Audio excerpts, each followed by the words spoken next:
Good morning, everybody. My name is Sean Dugan, and I'm making this video to see what kind of interest I could pique as far as getting a podcast started.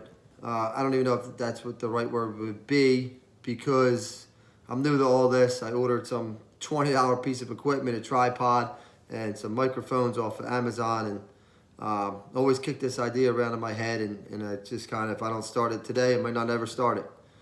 So, a little nerve-wracking. Not really sure where it's going to head, but I'm going to tell you why I wanted to start this and what it's going to be about. And if I do, get this thing off and running, which my plan is to do so, it's not to be famous. It's not to gain any kind of financial, value or anything like that. I don't care about money in that regard. My thing is more of a message of normalcy, breath of fresh air. A lot of crazy, weird stuff has happened over the last 3-4 years in my life, and in whatever. I don't have to tell you. Let's just put it that way. Last 3 or 4 years has been different, and if you don't think absolutely nothing's been going on, then I don't even know where to start with you. But what happened to me is that in 2020, I guess it was, right? It was, the long and short of it is I told a lot of people this story personally, and it actually had a little bit of news coverage, got interviewed for magazines and all this kind of stuff. But in 2020, on the way home from a doctor's visit, me and my wife encountered a vehicle that was on fire. And the long and short of it is that there was, a rescue made of a little girl. There was 4 bystanders on hand that helped, and I was one of those. There was a guy on scene before me, and the long and short of it is when the car crashed, the engine compartment caught fire. My wife yelled at me, "You got to get over there!" Like down to the second, pulled up at a red light diagonally across from us, and there was a minivan.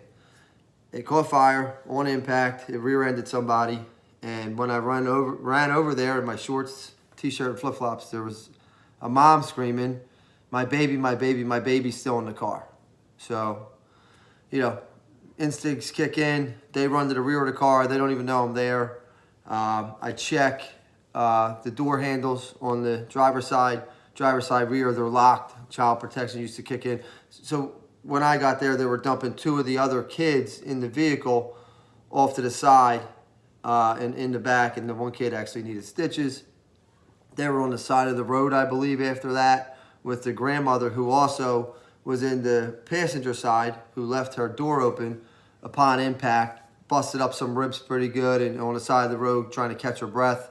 And when I went to the other side of the car, I tried the rear passenger first. That was locked, and then I was just able to make quick access into the passenger front. And upon doing so, they made it, I think, more heroic than it needed to be, and wasn't taking on any kind of high smoke, high heat. Steering column still intact, and I was able to peek in the back seat, and the little girl Gemma was in the back seat, just staring at me like, "Who's this dude?" And the funny part is, like, the mom, Lorna, and the bystander, Leo, were going to get something to start smashing windows to grab her. And they start smashing windows. That's when she started crying. I yelled, "I got her, I got her." Got her out of the car, cradled her, and able to give her to mom on the side of the highway. A 6-lane highway in Warrington, Easton Road, 4-lane highway, whatever it was. And, 4 bystanders happened to help this day, and the fascinating part about all that, 2 other young kids come out of a car wash right next to an Enterprise, which I don't even know if it's there anymore, but the car wash is, and they came out with fire extinguishers. I was able to knock down the fire at the second extinguisher. We're high-fiving, and it was a pretty emotional scene on the side of the highway, and it was cool. And I stuck around and exchanged numbers with the bystander and Lorna and her family, make sure they're fine. Keep in touch with me. Let me know you got in the ambulance okay. I think the little kid, Georgie, needed stitches in his chin. and the mom had some busted up ribs. Everybody else appeared to be fine. And when that guy Leo, the first guy on scene, was there, he seen my wife on the side of the road, and he said to her, like, "Oh my God, were you guys involved in the accident?" Because they were a little frantic. It was my daughter, who was 2 at the time, and my wife. And my wife said, "No, that's my husband over there." And and he asked her, he said, "Oh, well, do you know John McGuire?" And my wife would said, I'm not really sure." And he leaves, and I get back in the car moments later, and I told my wife, like, "Holy shit, did you see that? Like, we rescued a little girl." And she said, "No, you idiot. All I seen was you inside the car, inside the engine, and thought you were going to blow up." And we laughed, and then on the way home, she asked me, like, "Do you know John McGuire?" And I said, "Oh, yeah, well, he's the chief at my station." So before I get home, he's calling me, and I'm letting him know, like, good old-fashioned fireman story, that there was fire to the right of me, fire to the left. And we were laughing, but he told my captain, Mikey Conroy, who proceeded to put me in, and I got some pretty decent recognition and awards for it, and it was humbling to say the least. To receive an award, of such high regard, and I think there's a lot of other people out there that did way cooler stuff than I did that day, and are much better at this job than I am. But I start getting some recognition, and I got interviewed by Row House Magazine, by one of my buddies, and local newspaper, Channel 6, picked up the story. And what hurt me the most about all this is, like, none of them would tell the story as is, and I don't blame them, right? Maybe the local news I would blame a little bit more than like a local magazine writer or newspaper article. But I always tell them, I said, you know what happened that day? Them 4 bystanders were 4 white guys, and the family we helped was a black family.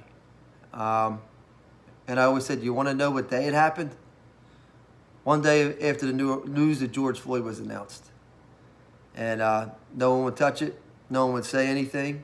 And I was getting kind of like pissed. Like, why not?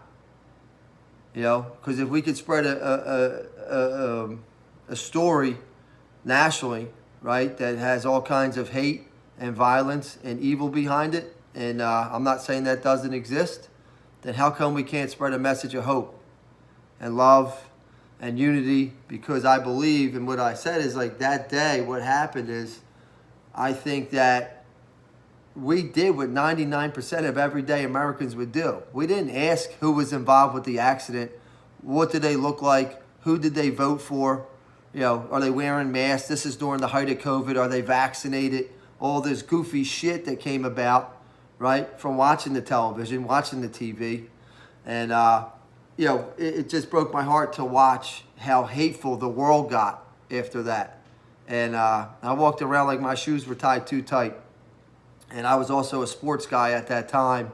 And that was during the kneeling of the national anthem. And I just couldn't stomach it anymore. I know families that had to bury their kids in that flag-draped coffin. And I couldn't watch how many athletes didn't speak up, speak out, took the knee, catered to. And that's fine. I get it. I'm not even judging you, because, again, I've remained silent about this for the last 3-4 years. But, like, it was just like, what? Everybody feels this way. No one's saying anything. Or, like, and it's funny. Then you watch the Eagles play in 2023 Super Bowl or whatever year that was, and all of a sudden we're patriotic again, and we just forgot. Like, I stopped watching sports right then and there, got away from them, because it was like, I can't stomach it. It's embarrassing. And then you step back and you start realizing. And for me, I ran into a couple people that told me to look at some documentaries, look at these videos, check out this book, read it, and it was some of the weirdest, wildest shit I've ever looked at, read, and really had this almost like conviction that was like, this is the only shit that makes any sense. We've been manipulated to hate each other and fight against each other on any and all topics, to keep us kind of delusioned to this reality of nonsense. And People thought I lost my mind during this time. In the beginning especially, I've been sober 12 and a half years, and I even had my sponsor come visit me at my house, and, to make sure, like, I didn't relapse. And I said, listen, like, I get what I'm saying is nuts. It sounds weird to me. It sounds crazy to me, but if I didn't stop going to work and showering and going to the gym and taking care of my family, it's like, I've been a straight edge dude my whole life. And there's a reason why, like, this left leaning side can't guilt or shame me or anything like that, as far as like to, cater to them. And really, they don't want conversations. They want you to feel and think how they do based off their feelings and emotions. Like, I'm not your guy. I've been treating people fair my whole life, whether whoever you are, wherever you're from, it doesn't matter to me. I was raised that way. And, and there's assholes, idiots, and hateful people in every race, religion. It didn't matter. I realized that, and that's why you're always giving people a fair shake. If you hate someone based on the color of their skin, they ain't got time for you, man. It's just that's how I was raised. It's what I believe. It's so the long and short of it, and believe me, I'm very unpolished doing this kind of stuff, and I probably say stupid shit like the long and short of it a couple different times. And I want to get a podcast going called Anything But Sports. Now, that's not to say that we're not going to talk about sports, but it's almost like a borderline outside the lines kind of thing, where it's like, I don't care about Jalen Hurts' passing yards or signing Saquon Barkley. I don't care about Tyrese Maxey and the status of Embiid, and it doesn't matter. It's cool. It's neat. I get it. I understand why people like it to a certain degree. Even Jason Kelce retiring, like, grown men were crying over that. I don't get it. Because at the end of the day, a dude like Jason Kelce seems like a great human being. But at the same time, like, he was mute during a time where, like, he had the opportunity to speak up. And, what's a kid, from the Port Westman Fishtown area, talking about these high-profile athletes. And listen, I don't belong there. I get it. But at the same time, they don't do nothing for me either. And we put these people, these celebrities, on pedestals where it's like, I think that we have so many people in our neighborhoods, right? We're looking for these heroes, and I'm like, some of them live next door to us. I just got done coaching with one of them at a local high school. His name was Jack O'Neill, and he passed away after a battle with cancer. And he was a hero. And one of my regrets is starting this too late not to interview somebody like him. A man of faith, a man of family. He served his country 3 different tours in Vietnam. Like, that's a badass. That's a dude who I want to interview and talk to. And sadly, I missed my opportunity. But that's who I want to sit down across from and have a discussion with. And my thing is to, like, a lot of this thing is this left-leaning, totally bananas, cater to. I'm not your guy. I ain't doing it. A lot of people out here feel and think how I do. Have conversations with them, no matter where they're from or what they look like, and they're scared to speak up. And I want to create a platform to where, like, it's, again, normalcy. And getting to know an individual, and they could have played a sport, but local coaches or players or people that used to play, guys in the neighborhood that, like, are in a union and created their own businesses, anything like that. I'm a sober dude, like I talked about. Anything about a story of redemption and recovery and changing a path. These are the people who I'm interested in talking to. These are the people who I'm interested in giving our community, especially the kids coming up, the youth, like, examples to, like, look up to and listen to and pick their brain and let's ask them some questions about how they got where they're at and some hardships that they faced and how did they overcome, and that's what I'm interested in. I really don't care about any professional athlete, celebrity, or any kind of, it's just all bubblegum bullshit, dude, to where it's just like, like the Roman Empire, give them bread and circus and they'll never revolt. And when you kind of wake up to the fact that, We've been lied to for a long time, for decades, about a lot of different shit. And I won't get into it in this. My main concern today, my main point I want to get across today is, like, I want to see how much interest there would be to listen to somebody like me interview local, heroes, both on and off any kind of football field, hockey rink, soccer field, it doesn't matter. And whether there's an interest or not, I'm still going to do it. I'm still going to pursue it because I actually enjoy conversations that, feed the soul, that give me hope, that realize, like, I'm not losing my mind. I felt nuts, and I feel nuts at times to where I'm like, nobody's speaking up about this. This is insane. We constantly keep catering to, right? About even the vaccine policy that was pushed, and just kind of nobody offered any kind of apology. They just publicly forgave themselves, and, I didn't forget. I didn't forget about a lot of things, about canceling sporting events and proms and graduations and not being able to bury loved ones. I didn't forget. Like, there's no deals to be made here, dude. Like, people, we're not moving on. And I'll continue to bring it up, and I'll continue. You don't want to talk about it, don't talk to me. And don't tune in, don't listen. And that's not a threat. It's just like, then it's just not your interest, and you can keep going on with, go cheer on, go sports. As far as watching, make sure and you don't have anything to do on a Sunday, so you can go ahead. Like, I'm out. I'm not the guy that you come over to my house. I'm not the guy that says you can't watch that. It's like, yeah, put it on. It just doesn't pique my interest like it used to. And I was a sports guy. And the funny thing is, like, my wife's always like, don't pretend like you don't want to watch it. Here's the deal. Like, sports broke my heart just as much as whatever went down in 2020 broke my heart, where I'm like, turn off the news.